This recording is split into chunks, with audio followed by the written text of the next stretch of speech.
அனைவருக்கும் வணக்கம். அன்பால் இணைவோம், ஆரோக்கியமாக வாழ்வோம். இன்றே இணைந்திருங்கள் ஹெல்தி ஹோம் சமையலோடு. இன்றைக்கி நம்ம ஹெல்தி ஹோம் சமையலில் வெள்ளை முள்ளங்கியை தான் பயிர் பண்ண போகிறேன். முள்ளங்கி விதைகள் வாங்கி வச்சுருக்கேன். அதுக்கப்புறம் மணல் நல்லா சாஃப்டாக இருக்குது, தண்ணி ஊற்றி இதில் குச்சி வச்சு ஹோல்ஸ் போட்டுப்போம். இந்த ஹோல்ஸில் நம்ம முள்ளங்கி விதைகளை போட்டுப்போம்.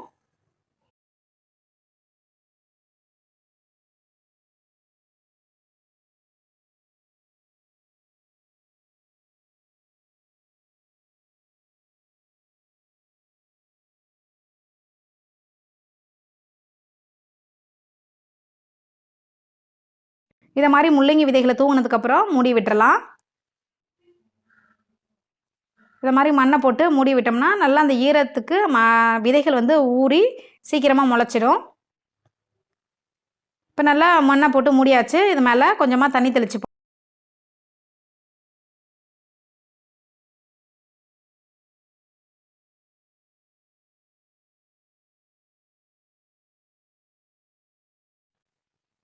நம்மளுக்கு 10 நாளில் முள்ளங்கி இந்த அளவுக்கு நம்மளுக்கு வளர்ந்துருக்கு.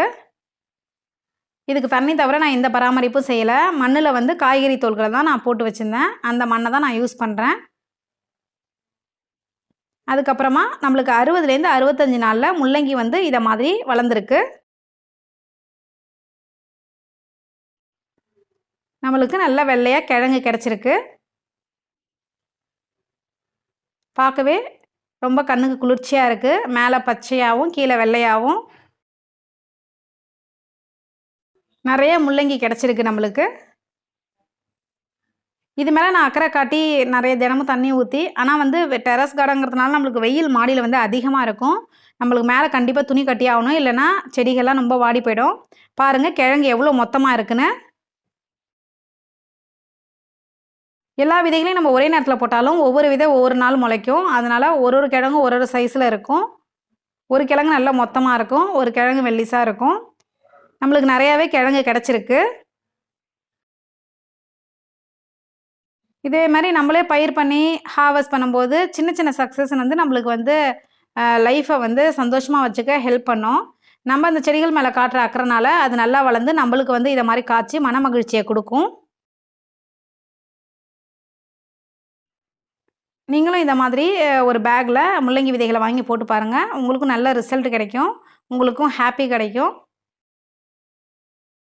இந்த முள்ளங்கிங்களை மேலே நான் அக்கறை காட்டி வளர்த்தனாலே என்னவோ தெரில, முள்ளங்கியெல்லாம் நல்லா வளர்ந்து அது பங்குக்கு எனக்கு மன மகிழ்ச்சியை கொடுத்துருக்கு. நான் ரொம்பவே சந்தோஷமாக ஃபீல் பண்ணுறேன்.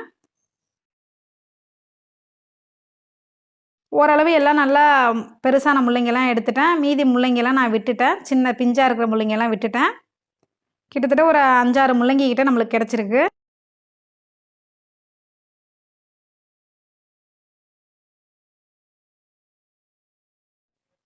பார்க்கவே கண்ணுக்கு குளிர்ச்சியாக நல்லா இருக்குது.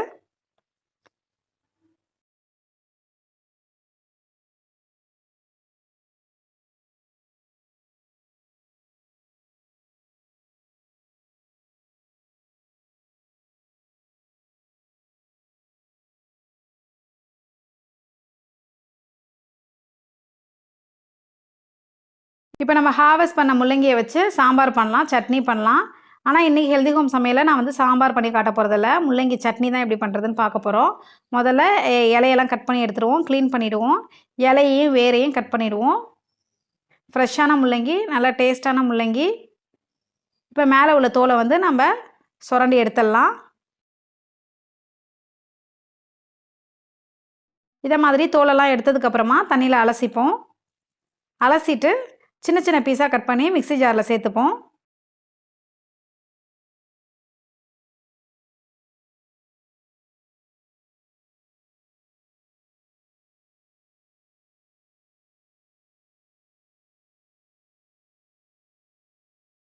இப்போ கட் பண்ண முள்ளங்கியோட கொஞ்சமாக புளி சேர்த்துப்போம். 2 டீஸ்பூன் காரப்பொடி சேர்த்துப்போம். உரப்புக்கு ஏற்ற மாதிரி நம்ம சேர்த்துக்கலாம். தேவையான அளவு உப்பு சேர்த்துப்போம்.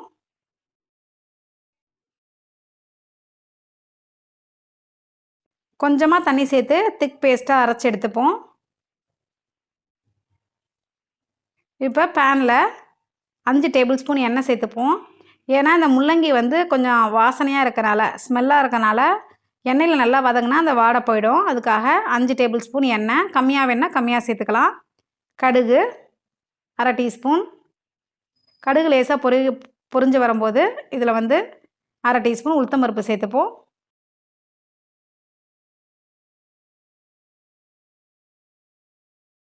உளுத்தம்பருப்பு லேசாக செவக்க ஆரம்பித்தோன்னே கருவேப்பிலை சேர்த்துக்கலாம்.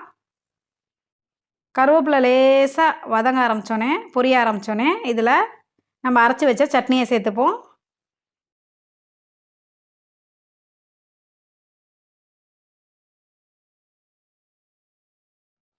சட்னி வந்து எண்ணெயில் நல்லா கொதிக்கும் போது அதில் உள்ள வாடையெல்லாம் போய் நல்லா நம்மளுக்கு வாசனையாக கிடைக்கும். அது மட்டும் இல்லாமல் இது வந்து இட்லி, தோசை, டிஃபன் ஐட்டத்துக்கு எல்லாத்துக்குமே தொட்டுக்கலாம். நீங்களும் இந்த முள்ளங்கி சட்னியை ட்ரை பண்ணி பாருங்கள். உங்கள் கமெண்ட்ஸை சொல்லுங்கள். இன்னொரு வீடியோவில் சந்திப்போம். நன்றி.